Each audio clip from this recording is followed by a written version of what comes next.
বর্তমানে Iran, Israel এবং আমেরিকার এই যুদ্ধ পরিস্থিতিতে জোরে সোরে যে আলোচনাটা শুরু হয়েছে তা হচ্ছে এই যুদ্ধ আর বেশিক্ষণ কন্টিনিউ করা যাবে না এবং এই যুদ্ধ পরিস্থিতিকে নিয়ন্ত্রণ করার জন্য যেই উদ্যোগগুলো পরিচালনা করা হচ্ছে তা এখন সবকিছুই শুধু যুদ্ধবিরতি কেন্দ্রিক এবং যেন হরমুজ প্রণালীকে স্বল্পতম সময় হচ্ছে উন্মুক্ত করা যায় তা নিয়ে কথা হচ্ছে। বর্তমান সময় মার্কিন প্রেসিডেন্ট ট্রাম্প যেটা আমেরিকান জনগণকে বোঝাতে চাচ্ছেন যে ইরানের রেজিম চেঞ্জ হয়েছে, তারা সব ধরনের যোগাযোগ করছেন বর্তমানে ইরানের স্পিকার গালিবাফ এবং হচ্ছে ইরানের পররাষ্ট্র মন্ত্রী আব্বাস আরাকচির সাথে। এখন এই মুহূর্তে দেখা যাচ্ছে যে মুস্তফা খামেনি কিন্তু নেই এবং আমরা দেখতাম যে যেভাবে ইরানের গুরুত্বপূর্ণ আলোচকদের ট্রাম্পের আলোচকরা বসিয়ে রেখে আলোচনায় ইরানে আক্রমণ করা হতো, ঠিক তেমনি আব্বাস আরাকচি এবং গালিবাফ আলোচনায় আসছেন এবং ইরানও মনে হচ্ছে কেন জানি আমেরিকাকে এই টাইপের আলোচনায় রেখে একটা আলোচনা খেলায় মনে হচ্ছে আমেরিকাকে ঘুরপাক খাওয়াচ্ছে। এখন যেখানে গুরুত্বপূর্ণ বিষয় যে আমেরিকার এই যুদ্ধে ব্রিটেন যে তাদের সবসময় যে কোনো যুদ্ধে বিনা শর্তে সাপোর্ট দিয়ে আসতো, ব্রিটেন কিন্তু সেই সাপোর্টটা দিতে চাচ্ছে না।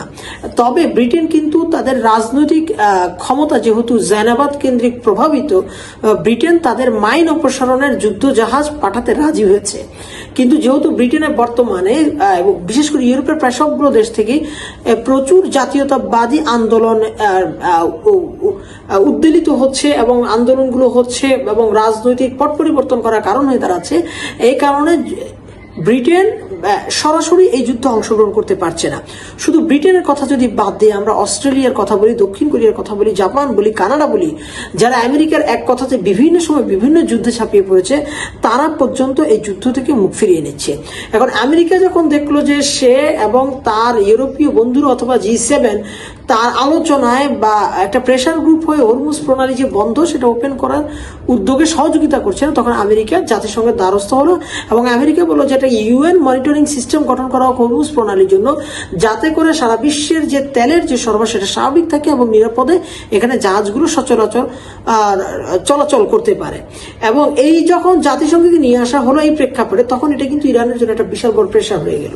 এই প্রেশারটা এই কারণে যে পৃথিবীর প্রত্যেক দেশ জাতিসংঘের আন্ডারে যেহেতু আছে, তো জাতিসংঘ যদি ইরানকে চাপ দেয় হরমুজ প্রণালী খুলে দেওয়ার জন্য, তাহলে তো হরমুজ প্রণালী বন্ধ রাখার যে সুযোগ সেটা কমে আসবে ইরানের জন্য। তাই ইরান যেটা এখন জোরে সোরে প্রচার করছে যে আসলে হরমুজ প্রণালী দিয়ে জাহাজ যাতায়াত করতে পারে, তবে এটা এখন ইরানের নিয়ন্ত্রণে এবং বিভিন্ন ধরনের সাংবাদিকদের ইরান নিয়ে যাচ্ছে এবং প্রচার করছে যে আসলে হরমুজ এখন উন্মুক্ত, যদি কেউ চায় তাহলে ইরানের সাথে যোগাযোগ করে তাদের জাহাজ এদিক দিয়ে পারাপার করতে পারে।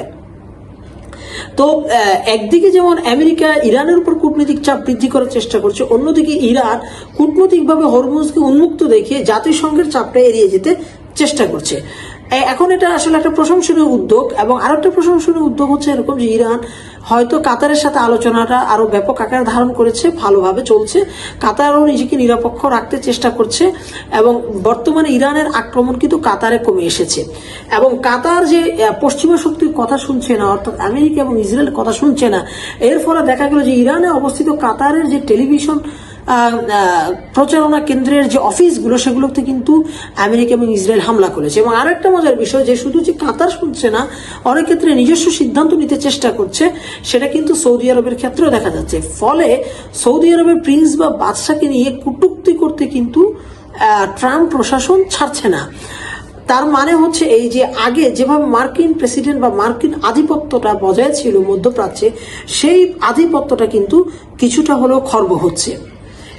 এবার আরেকটা আলোচনায় আসবো যে কূটনৈতিকভাবে চাপ দেওয়ার ক্ষেত্রে মার্কিন প্রেসিডেন্ট ডোনাল্ড ট্রাম্প যেভাবে হিমশিম খাচ্ছেন, অন্যদিকে যেটা দেখা যাচ্ছে যুদ্ধের পর্যায়ে কিন্তু ইসরায়েল যে হিসাব নিয়ে যুদ্ধ অংশগ্রহণ করেছিল, বর্তমানে সেই হিসাব কিন্তু পাল্টে গেছে। ইসরায়েল কিন্তু অভ্যস্ত ছিল অসহায় ফিলিস্তিন এবং মুসলিম জাতিকে নির্বিচারে এইম করতে গিয়ে অযথা গুলি করে মেরে ফেলা, হত্যা করা, বোম্বিং দিয়ে উড়িয়ে দেওয়া, পুড়িয়ে ফেলা এবং তার কোনো প্রতিবাদ বা প্রতিরোধ তারা না দেখে অভ্যস্ত ছিল। এখন যেটা হচ্ছে যে ইসরায়েলের আসলে আলোচনা বা হিসাব নিকাশে ছিল না যুদ্ধ করার সময় যে ডিমোনা পারমাণবিক কেন্দ্রে ইরান আক্রমণ করতে পারে এবং সফল আক্রমণ করতে পারে, বেন গুরিয়ন বিমানবন্দর ধসিয়ে দিতে পারে, অথবা হাইফা যেটা ইসরায়েলের সর্বোচ্চ তেল শোধনাগার সেটাকে এভাবে ধসিয়ে দিতে পারে। এখন যেটা শুরু হচ্ছে যে দোষারোপ ব্লেম গেম শুরু হয়েছে বিরোধী দল এবং ইসরায়েলের সরকারি দলের মধ্যে।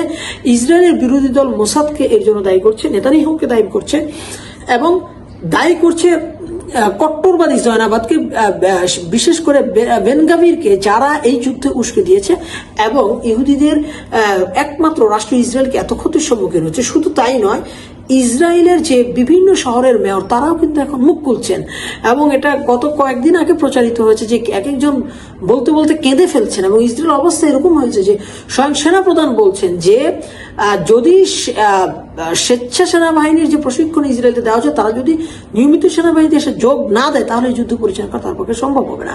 এবং এটা সবচেয়ে বড় আশ্চর্য ভয়ানক বিষয় ইসরায়েলের জন্য দাঁড়িয়েছে, সেটা হচ্ছে এখন দেখা যাচ্ছে যে একটা শহরে যে শহরের মেয়র কেঁদে ফেললেন, দক্ষিণ লেবাননের এর কাছাকাছি যে শহর, সেখানে 20,000-এর মতো মানুষ বসবাস করত, এখন তিনি বলছেন তার শহরে 7,000 মানুষই নেই। এখন দেখা যাচ্ছে যে নিরাপদ ভূমি বিস্তার, অর্থাৎ ভূমি বাড়ানো যুদ্ধ করে তো দূরের কথা, যাদেরকে স্বপ্ন দেখিয়ে নিরাপদ আবাসের স্বপ্ন দেখিয়ে যেসব ইহুদিদের নিয়ে আসা হয়েছিল এখানে, এখন সেই ইহুদিরাই থাকছে না। তাহলে এই নিরাপত্তার মানে কি? এখন যেটা দেখা যাচ্ছে যে যুদ্ধের ব্যয়ভার বহন করাটা আমেরিকার জন্য একটা বিশাল বড় বোঝা আকারে দাঁড়িয়েছে, যেটা আমরা গতকালকে বলেছি যে আমেরিকার প্রায় 1 কোটি মতো মানুষ তাদের 50টি অঙ্গরাজ্যে ভয়াবহ রকম ভাবে আন্দোলনে যেভাবে অংশগ্রহণ করেছে সেটা আমেরিকার ইতিহাসে কিন্তু একটা বিরল ঘটনা। এবং এটা কেন হয়েছে? একটা হিসাব দেখা গেছে যে আমেরিকার এই পর্যন্ত যুদ্ধে প্রায় $26.74 বিলিয়ন ব্যয় হয়েছে। আশ্চর্য হয়ে যাবেন যে সেখানে মিসাইল লঞ্চ বাবদ ব্যয় হয়েছে $3.6 বিলিয়ন। B2 বোম্বার যে বিমানগুলো উড়িয়ে নিয়ে ইরানে আক্রমণ করা হয়েছে সেখানে $266 মিলিয়ন। এবং হচ্ছে ইরান যে বিভিন্ন স্ট্র্যাটেজিক লোকেশন এবং রাডারগুলো হামলায় করেছে সেটা তাদের লস হয়েছে $4 বিলিয়ন এবং 800-রও বেশি টমাহক ক্ষেপণাস্ত্র নিক্ষেপ করা তাদের $3 বিলিয়ন করা হয়েছে। এবং প্রতিদিনে নির্দিষ্ট লক্ষ্যবস্তুতে হামলা করার জন্য $9.4 বিলিয়ন খরচ হয়েছে। এবং এয়ার ডিফেন্স লস, শুধুমাত্র এয়ার ডিফেন্স লস হচ্ছে $10 বিলিয়ন। এইভাবে $26.74 বিলিয়ন, অর্থাৎ যুদ্ধের 30 দিনে যদি প্রায় $30 বিলিয়ন হচ্ছে বহন করতে হয়, এটা আপনি ভাবতে পারবেন এক একটা দেশের, আমাদের মতো বাংলাদেশে $5 বিলিয়ন হচ্ছে আমাদের, অথবা $6 বিলিয়ন আমাদের টোটাল বাজেট হয়ে যায়, 1 বছরের বাজেট হয়ে যায় $6 বিলিয়ন।